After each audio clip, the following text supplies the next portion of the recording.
the passion that keeps me going is I feel that we're literally on the cusp of what could truly be a seismic revolution in health. And this seismic revolution is never going to come about from the invention of another pill or a drug or a procedure or an operation. This seismic revolution will come about when we have the will and the grit and the determination to share with the public what is the lifestyle, and most specifically, what is the nutritional literacy that will empower them as the locus of control to vanquish chronic illness. Hi everyone, I'm here to share with you the power of a whole foods plant-based diet and how by eliminating animal flesh, meat, milk, eggs, fish is going to help you stop feeding cancer and help you eat the way that humans are designed to eat. Throughout most of human history, whole plant foods were, on average, 95% of the human diet worldwide. Today, whole plant foods are just 7% of our diet. In other words, industrialized countries have turned the human diet upside down. It should be obvious that cancer would follow this radical change in diet. Here is a brief summary of the differences between plant foods, animal foods, and refined foods. When you look at the plant food column, every item fights cancer. Animal and refined foods, on the other hand, promote cancers. Unfortunately, the treatments we're doing today are not working. Over the last several decades, medicine has waged a major war against cancer, concentrating on earlier diagnosis and improved therapy. The war is not being won. Nevertheless, medicine shows few signs of admitting that its strategy may be flawed. In this, it resembles a World War general who stated, "Casualties? Huge. Ground gained? Negligible. Conclusion? Press on." Dr. Michael Greger literally wrote the book on how not to die from cancer. After Dr. Dean Ornish conquered our #1 killer, he moved on to killer #2. What happens if you put cancer on a plant-based diet? Ornish and colleagues found that the progression of prostate cancer could be reversed with a plant-based diet and other healthy lifestyle behaviors, and no wonder. If you dip the blood of those eating the standard American diet onto cancer cells growing in a petri dish, cancer growth is cut down about 9%. Put people on a plant-based diet for a year, though, and their blood can do this. The blood circulating within the bodies of those eating plant-based had nearly 8 times the stopping power when it came to cancer cell growth. Now, this was for prostate cancer, leading cancer killer specific to men. In women, it's breast cancer, #1 cancer killer of young women. So researchers wanted to repeat the study with women using breast cancer cells instead, but they didn't want to wait a whole year to get the results. Women are dying now, so they figured, well, let's see what a plant-based diet can do after just 2 weeks against 3 different types of human breast cancer. Cancer growth started out powering away at 100% and then dropped after eating a plant-based diet for 14 days.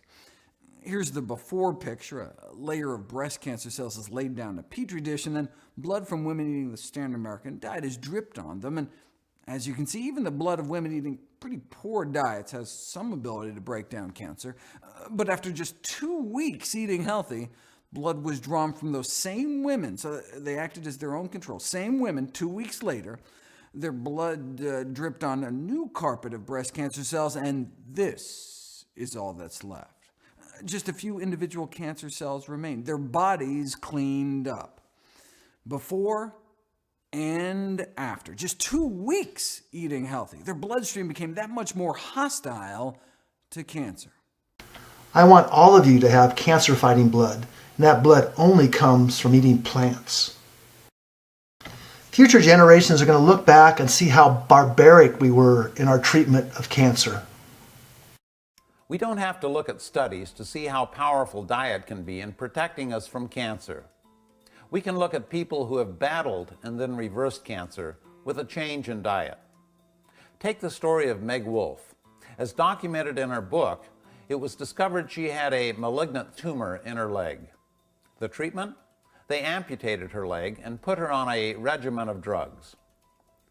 A few years later, the cancer showed up in her thyroid. The treatment?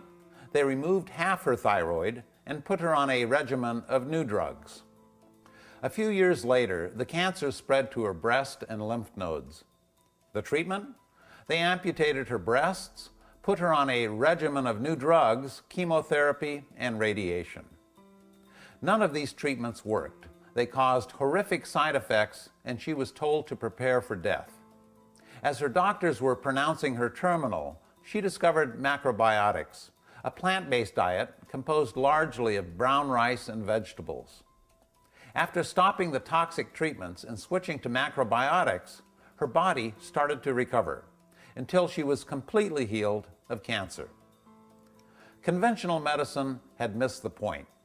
While they were amputating body parts and treating the symptoms of cancer, they completely ignored what was causing the cancer in the first place and left a ticking time bomb inside her body. Dr. T. Colin Campbell wrote the book The China Study, and it is the most comprehensive study ever done on human nutrition. And he found in his studies that he could literally turn on and turn off cancer by adding animal protein or taking away animal protein. Cancer is divided into stages. First, there's what we call an initiation event, starting with genes. Cancer starts with genes. It might be genes we're born with, it might be genes that are actually changed by a chemical. So those genes become capable of producing cancer cells as they divide into the future. I call that like a seed, that we're planting seeds. That's the first stage of cancer. It can happen very quickly upon consumption of some chemicals or whatever.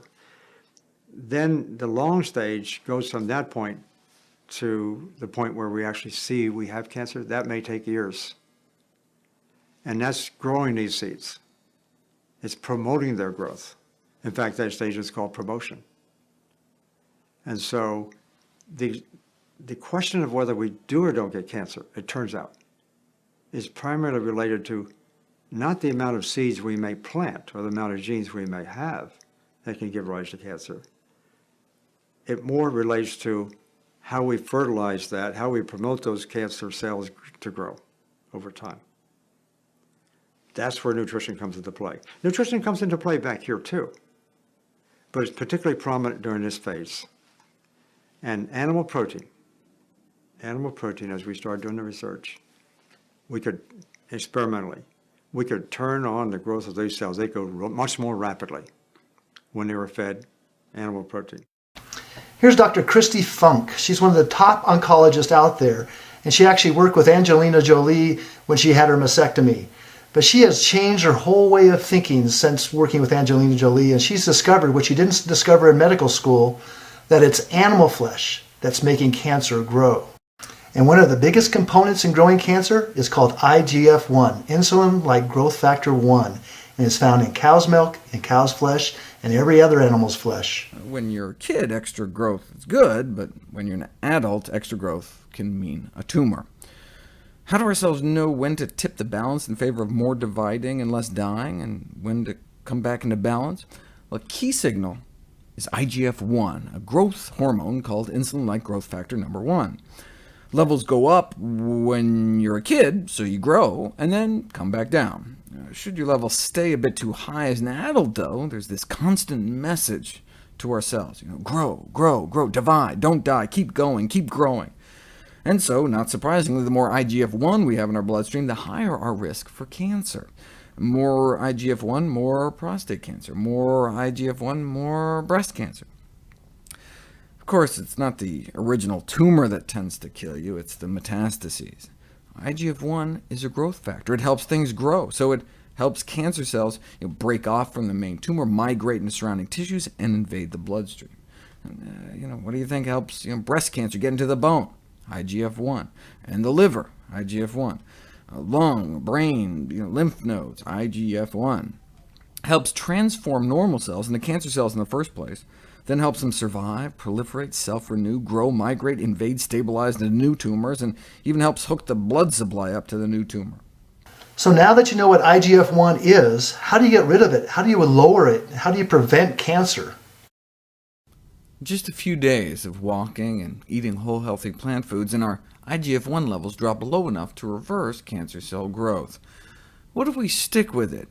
Going to some Pritikin spa and getting healthy for 2 weeks is one thing, but what about long term? Does your IGF-1 start to creep back up to standard American diet levels again? No. Here's after 11 days, and it just gets better. People eating plant-based diets for 14 years have half the IGF-1 in their bodies, and more than twice the amount of IGF-1 binding protein than those on the standard American diet. We know decreasing animal product consumption decreases our IGF-1 levels, but how low do you gotta go? How plant-based does our diet need to get? Well, let's look at IGF-1 levels in meat eaters versus vegetarians versus vegans. The aim of this study was to determine whether a plant-based diet is associated with a lower circulating level of IGF-1 compared with a meat-eating or lacto-ovo-vegetarian diet, and this is what they found. Only the vegans had significantly lower levels, and the same relationship found with IGF-1 binding capacity. Only the vegans were significantly more able to bind up excess IGF-1 in their bloodstreams. This was a study on women. What about vegan men? They found the same thing. So, even though vegan men tend to have significantly higher testosterone levels than both vegetarians and meat-eaters, which can be a risk factor for prostate cancer, the reason plant-based diets appear to reverse the progression of prostate cancer may be due to how low their IGF-1 levels drop. So more testosterone, but less cancer. The bottom line is that male or female, just eating vegetarian did not seem to cut it. It looks like to get a significant drop in cancer-promoting growth hormone levels, one apparently has to eliminate animal products altogether. The good news is that given what we know about IGF-1s, we could predict that a low-fat vegan diet may be profoundly protective with respect to, for example, risk for postmenopausal breast cancer. It's not just IGF-1 that feeds cancer, it's also the protein and fat in the animal's flesh. Study after study comes out that if you are eating large amounts of fats in your diet, you are significantly raising your risk for cancer. If you are a woman eating a lot of fat in your diet, and that's talking about the hidden fat in cheeses and meats, etc., you increase your risk of cancer of the breast. Here are some countries that are compared by how much fat is eaten versus how many women die of breast cancer. And you can see that the Americans and the Dutch, with their big dairy industries, lead the way in not only fat consumption, they lead the way in breast cancer deaths. Thailand is a Buddhist country. They eat very little meat and dairy products, and breast cancers are so rare there, if you find a case of it, you report it at Grand Rounds. This seems to be a disease of diet, of a high-fat diet. If I were a woman with breast and I wanted to decrease my chances of getting breast cancer, I would get the fat out of my diet. And that includes excessive amounts of vegetable oil. You need a little bit of vegetable oil, but you don't want to slather 2 cups of corn oil over your spaghetti for any reason. Men are not spared the ravages of a high-fat diet either, because when a man eats lots of animal fats, those fats are turned into male hormones called androgens. And androgens stimulate the prostate gland to get big. In our society, when a man reaches 60 or 70 and his prostate gland gets big, his doctor puts his arm around the patient and says, "Well, George, that's just part of getting old, the prostate gland's getting big." No, it's not. That's 70 years of running androgen through that prostate gland. No wonder that gland gets big, and prostate cancer is the #1 killer of men.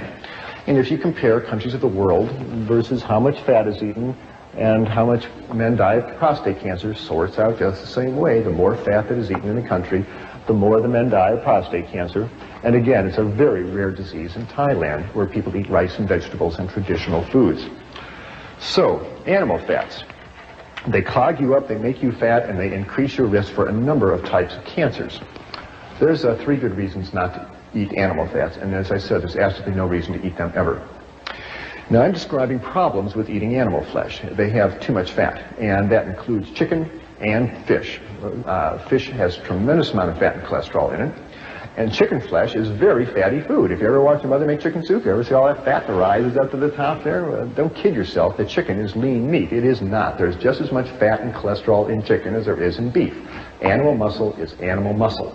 And when you eat it, it raises the level of fat in your blood, and you do not need it. There's another problem with eating animal flesh. It has too much protein. Now, when I was in medical school, I never heard the words too much protein. I thought the more protein, the better. Put them on a high-protein diet and make them strong. Tain't so. You better believe there's such a thing called too much protein, and most North Americans suffer from it. First of all, what is protein?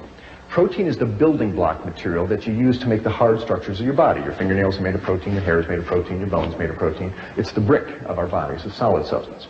Now, you don't need very much protein during the day. You only need about 30 grams of protein a day. That's the weight of 10 pennies, okay? Imagine 10 pennies in your hand, that's how much protein you need. But look how much protein the typical North American consumes. On a typical North American eating day, a typical American who has bacon and eggs for breakfast and a glass of milk, who has a cheeseburger and milkshake lunch, and has a beefsteak dinner with a glass of milk and some ice cream for dessert, is clipping along at 150 grams of protein. That is a 5-day supply of protein. That is too much protein. Why? Because your body can't store protein. You can store fat, you can store carbohydrates, you can't store protein. So what happens? Well, your liver starts breaking down that protein, and as it metabolizes it, it releases all sorts of toxic nitrogen-containing waste like urea and ammonia and amino acid fragments. And these have a detrimental effect on the body, because as all these amino acid wastes go through your kidneys, it makes you lose calcium out of your urine. Why does that happen?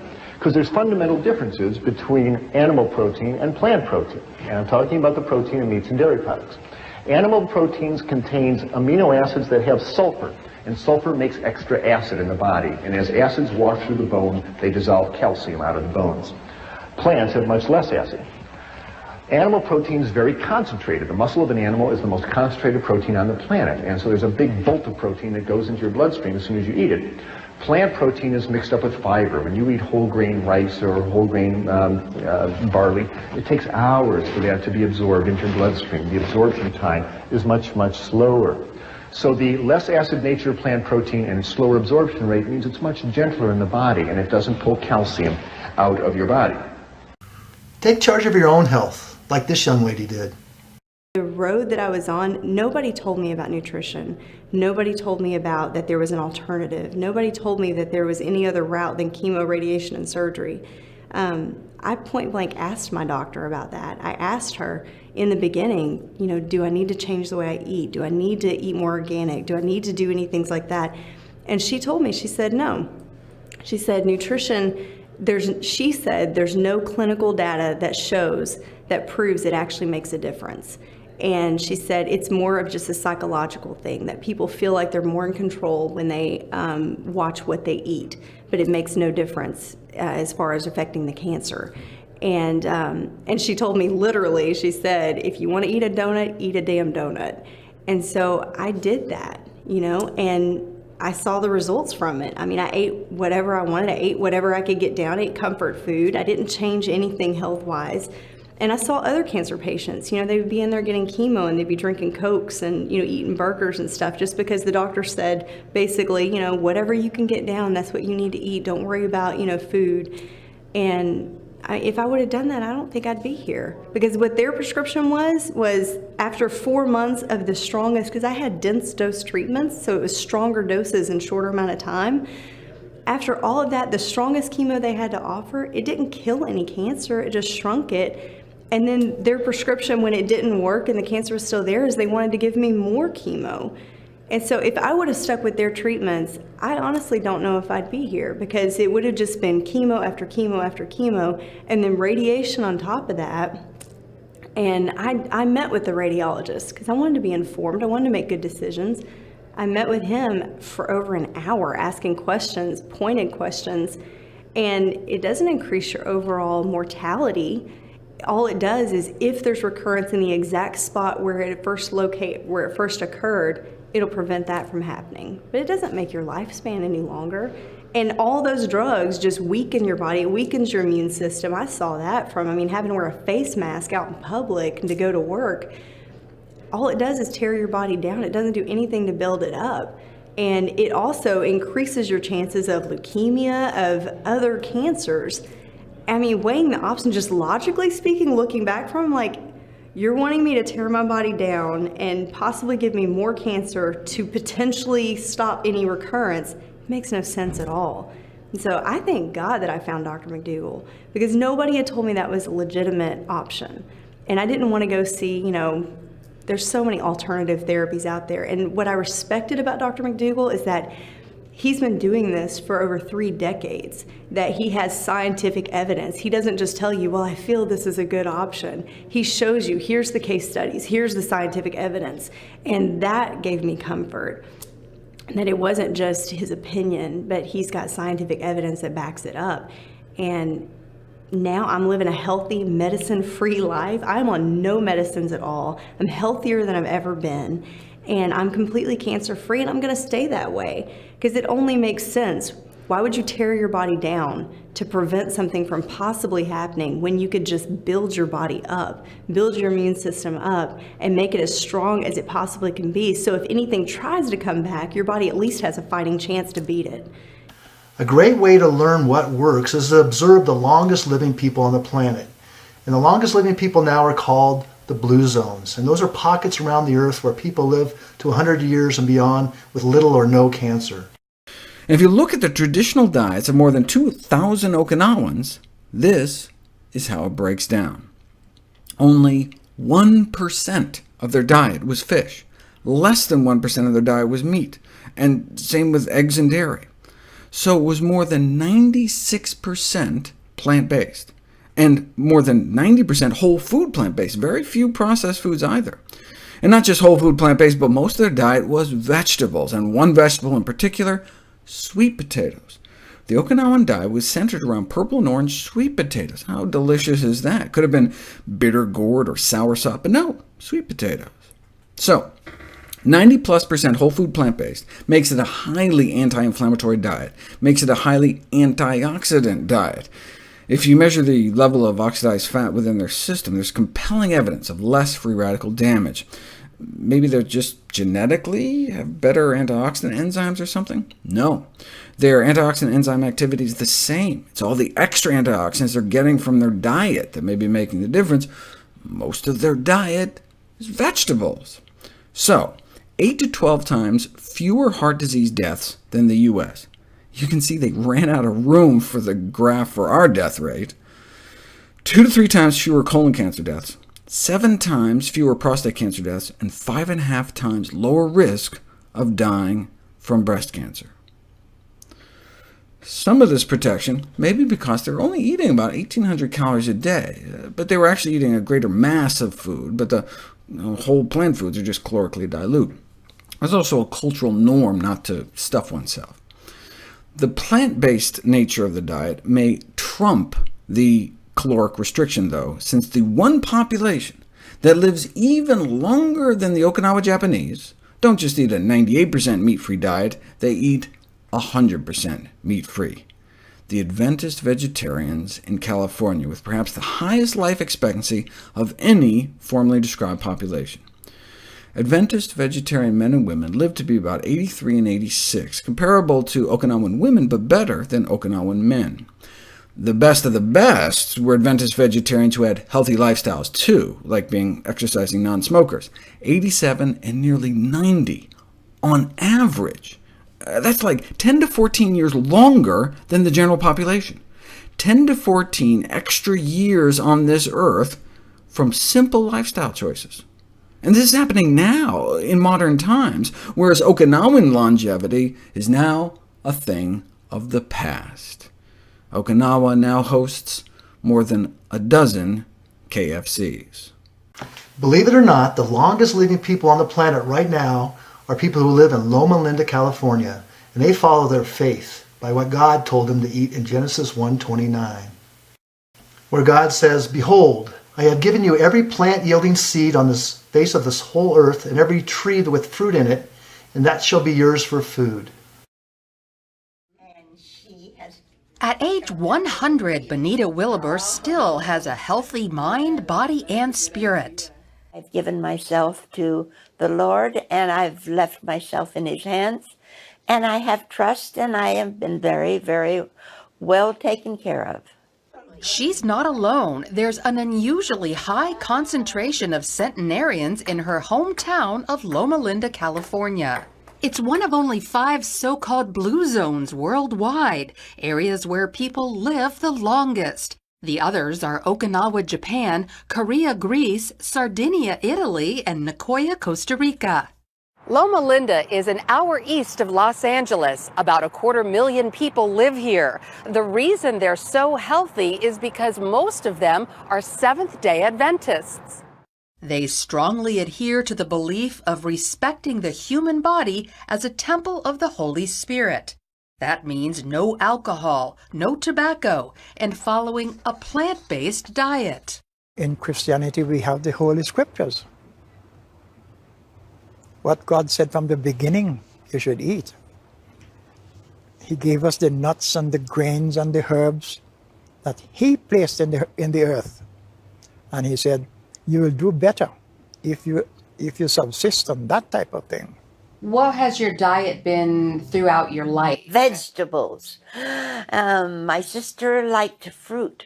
Well, I do too, but vegetables had priority, and I like them raw. Everywhere you look, we're seeing another breast cancer awareness event. Whether it's a walk or a run or raise money for this, raise money for that, even KFC's in on it. I'm telling you to take charge of your health by stop feeding it and prevent breast cancer. In the 1970s, my dad did research in the laboratory, and he found that the chemical that was most effective at turning on cancer cells is the protein in milk. It's called casein.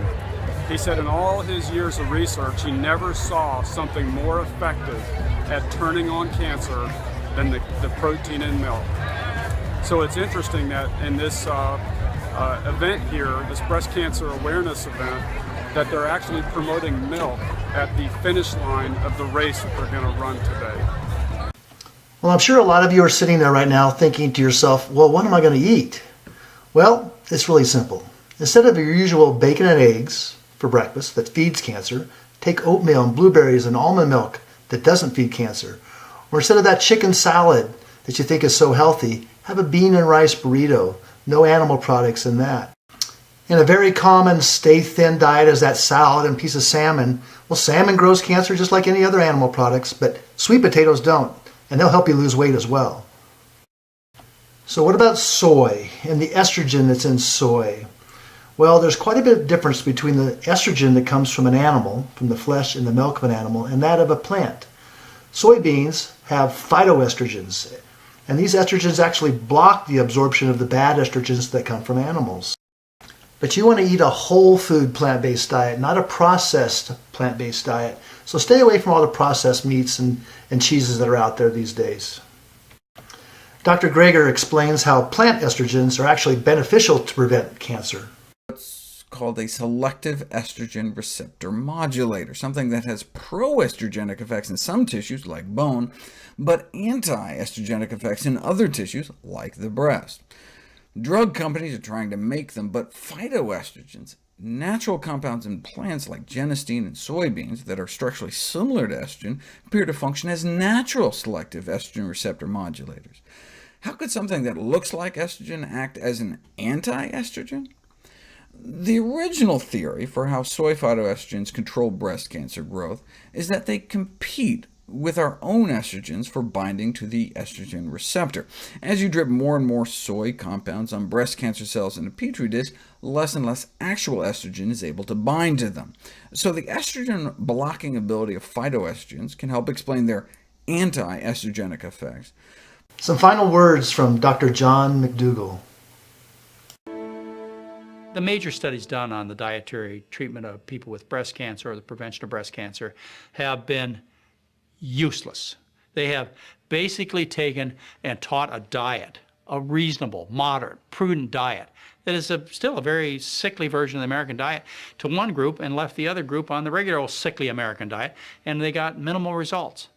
And so it's advertised the diet does nothing to prevent or to cure breast cancer. They've never tested it. They don't have the guts, so to speak, to test it. What you really need to do is you need to take a diet where breast cancer is unknown, like used to be in Asian countries. Virtually unknown. It's a starch-based diet with fruits and vegetables. You need to take that diet, the diet that I teach, and you need to take and put a group of women on that diet, and you need to take another group of women who either are intended to prevent breast cancer or already have breast cancer, leave them on the American diet, see what happens. To most doctors, that's unreasonable. That's too much to ask of a woman, to ask her to change to oatmeal and hash brown potatoes and bean burritos and minestrone soup. But what will women do to keep their breasts and to stay alive? Women will check their breasts every day and worry about the results. Women will go to a doctor at least once a year and have that male doctor check her breasts. Women will have their breasts squeezed between mammogram steel jaws to prevent breast cancer. That's what women will do. And women will go so far as to have cuts in their breasts made called biopsies. They'll have big chunks of their breasts taken out. They'll have the whole breast amputated. They'll have the nose taken out of the armpit on that side. They will have radiation to their skin and chest, which will increase the risk of dying of heart disease.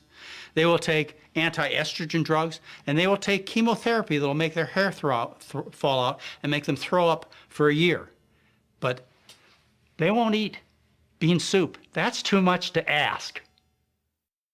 Thank you everyone for watching this video on the power of a whole food plant-only diet when it comes to fighting cancer.